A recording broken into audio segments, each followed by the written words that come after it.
मुसलमान एक दर्जी को कहते हैं और इस्लाम एक कपड़े को। इस्लाम को लोगों ने अपने अपने तरीके से इस्तेमाल किया उस दर्जी की तरह। 1 करोड़ लोग नेट पे बैठ के कुछ एक्टिविटी कर रहे हैं, तो उस 1 करोड़ में 70% मुस्लिम जवान हैं। काश ये बच्चे इस 4000 का सही इस्तेमाल अपने घर के चिराग जलाने के लिए करना सीख जाए। माहौल बनाना होगा, नस्ल को एडुकेशन से जोड़ने का माहौल। अच्छी बात आपने कही है कि मुसलमान और इस्लाम में क्या फ़र्क है। देखें, मुसलमान एक दर्जी को कहते हैं और इस्लाम एक कपड़े को। और अगर कपड़ा पूरा का पूरा दर्जी ने इस्तेमाल किया है तो जिसका लिबास बन रहा है वो अधूरा नहीं होगा। और अगर उसने अपनी मर्जी से कैंची चलाया है तो ये उसका कपड़ा होगा, उस कंपनी का कपड़ा नहीं होगा जो आया था इस्तेमाल करने वाले के लिए। तो ये मैंने इसलिए कहा क्योंकि वो रिवायत है, जनाब जाबिर की रिवायत के इस्लाम को लोगों ने अपने अपने तरीके से इस्तेमाल किया उस दर्जी की तरह जो कपड़े को काटने के लिए अपनी कैंची से इस्तेमाल करता है अपनी मर्जी के मुताबिक।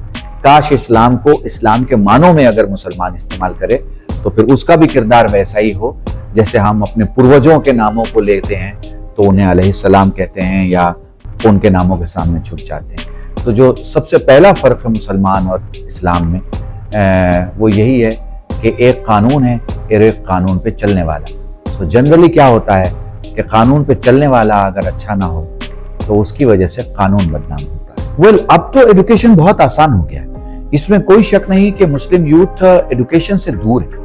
पर यह भी मैं आपको बता दूं कि ई कॉमर्स के जमाने में, ई नॉलेज के जमाने में, ई गवर्नेंस के जमाने में, ई यूनिवर्स के जमाने में अगर हम देखें तो अगर 1 करोड़ लोग नेट पे बैठ के कुछ एक्टिविटी कर रहे हैं तो उस 1 करोड़ में 70% मुस्लिम जवान हैं। 70%। तो ये अच्छी खबर है।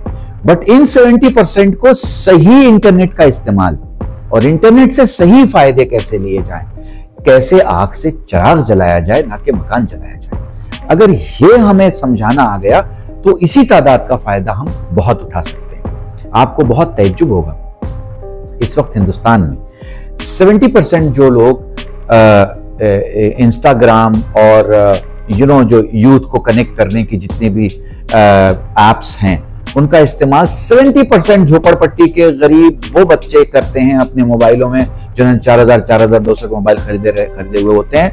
उन्होंने कुछ चोरी से नहीं खरीदा है, उन्होंने अब्बा से, चचा से, मामू से पैसे लेके वो मोबाइल खरीदा है।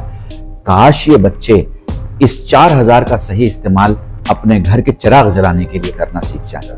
इसलिए माहौल बनाना होगा, इल्म का माहौल बनाना होगा, वक्त के साथ चलने का माहौल बनाना होगा, नस्ल को एडुकेशन से जोड़ने का माहौल।